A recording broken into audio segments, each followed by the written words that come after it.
Prezados irmãos e irmãs, louvado seja nosso Senhor Jesus Cristo, para sempre seja louvado, e nossa Mãe Maria Santíssima. Hoje, 28º domingo do tempo comum, ano B, ano de São Marcos, a liturgia nos fala sobre a riqueza da sabedoria. O livro da sabedoria, primeira leitura, nos traz uma oração colocada nos lábios de Salomão, suplicando para si a sabedoria. O livro da sabedoria não foi escrito no tempo de Salomão, mas 50 anos antes de Cristo. É um livro belíssimo que, por ter sido escrito em grego, falta na Bíblia protestante.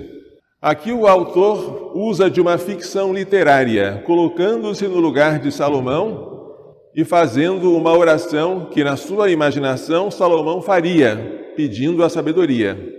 Orei e foi-me dada a prudência, supliquei e veio a mim o espírito da sabedoria. Eu preferi a sabedoria aos cetros e tronos, que são sinais do poder real.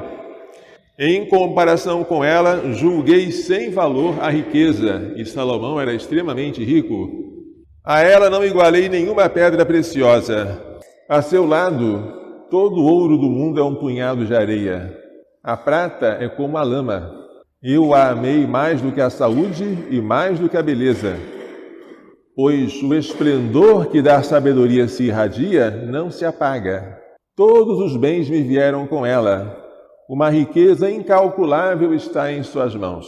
Lembremos que Salomão, no sonho que ele teve em Gabaon, quando Deus lhe disse, pede-me o que queres que eu te dê, ele não pediu nem riqueza, nem vida longa, nem a vitória sobre os seus inimigos, pediu a sabedoria.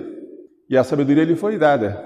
Ora, o sábio sabe que os nossos dias são contados, que a nossa vida dura 70 anos, os mais fortes talvez cheguem a 80, mas que a maior parte é ilusão e sofrimento, passam depressa e também nós assim passamos. Portanto, o Salmo 89, atribuído a Moisés, ele diz, ensinai-nos a contar os nossos dias, para que tenhamos um coração sábio.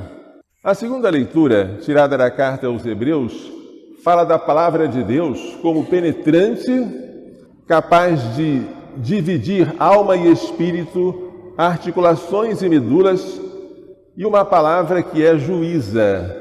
Ela julga os pensamentos e as intenções do coração.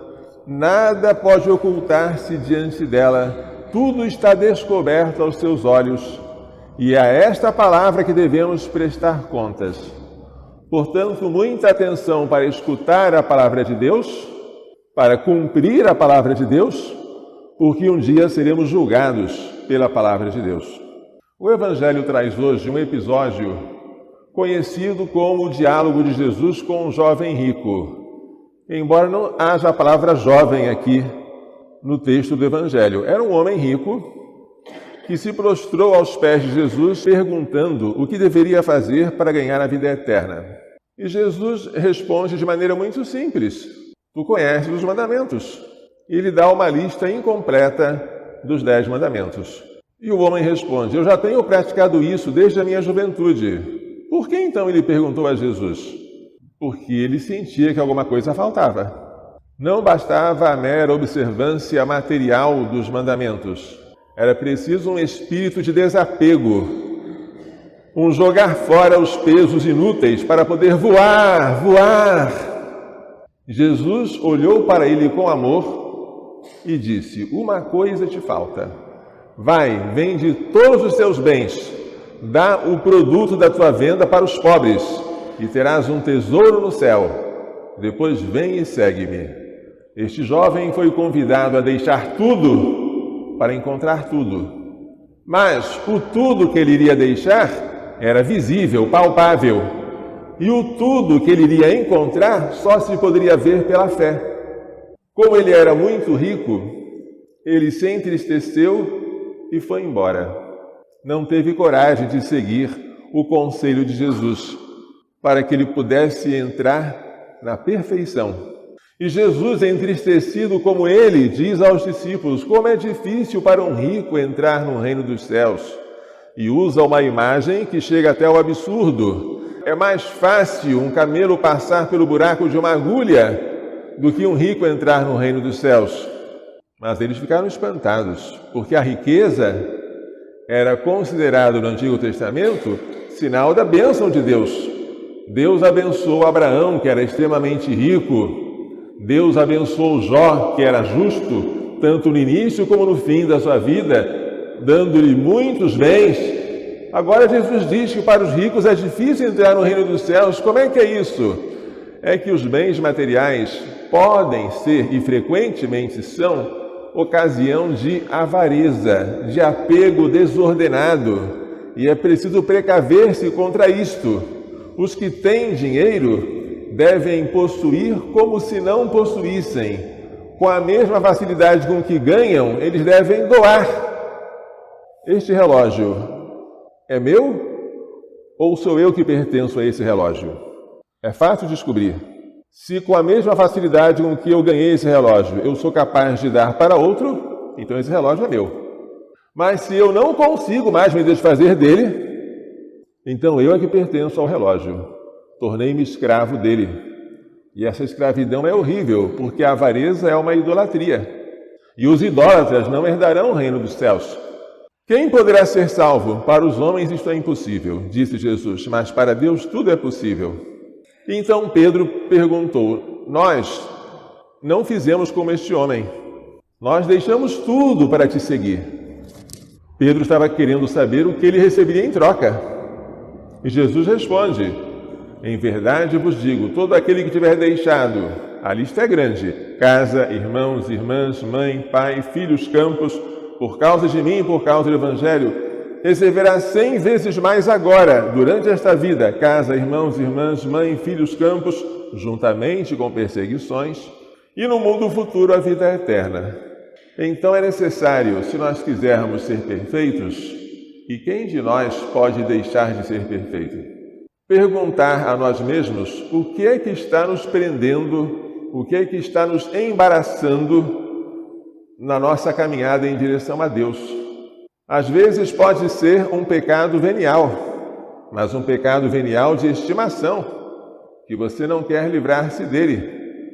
Esse pecado, ele freia a sua vida espiritual, ele constitui um peso que não deixa você subir. Quem sabe esse pecado venial seja um zelo excessivo pela sua própria aparência. Quem sabe esse pecado venial seja uma falta de coragem de dizer sempre a verdade. De vez em quando, você se surpreende prestando jaculatórias ao demônio. Assim dizia que são as pequenas mentiras o padre Pio de Pietrelcina, jaculatórias feitas ao demônio. Quem sabe o que prende você e não deixa você alçar rumo aos céus é que você tem alguns bens, não precisam ser muitos, nem valiosos, mas você se apega a eles com amor desordenado, não consegue subir. A sua vida espiritual é semelhante a alguém que está marcando passo, patinando e deslizando, mas sem sair do lugar, porque alguma coisa prende. Uma cadeia de ouro pode ser feita de ouro, mas ela não deixa você sair. É uma prisão. A sabedoria se fez carne e habitou entre nós. E agora ela se fez pão e convidou-nos a tomar parte do seu banquete, para que nós nos alimentássemos dela, não só de maneira espiritual, mas até de maneira física. Como é bonito nós podermos, pelo sacramento da comunhão, entrarmos em comunhão com a própria sabedoria feita carne. A sede dessa sabedoria é Maria Santíssima, assim nós a invocamos na ladainha. Foi ela que nos deu este pão. Quem alimentou Jesus, quem proveu o sustento da Sagrada Família foi São José.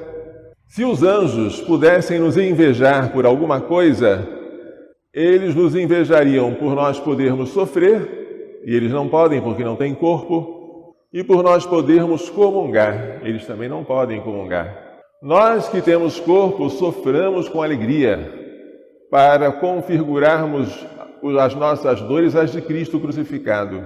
Nós que temos corpo, comamos deste pão do céu, que nos dá a vida eterna.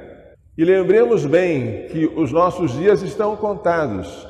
É louco aquele que conta com o amanhã como se ele existisse, porque ele ainda não existe e pode nunca existir para mim. É louco aquele que conta com as suas riquezas, que a traça e a ferrugem podem corroer, e não acumula tesouros no céu, que os ladrões não cavam nem roubam. Tais tesouros são tesouros de caridade.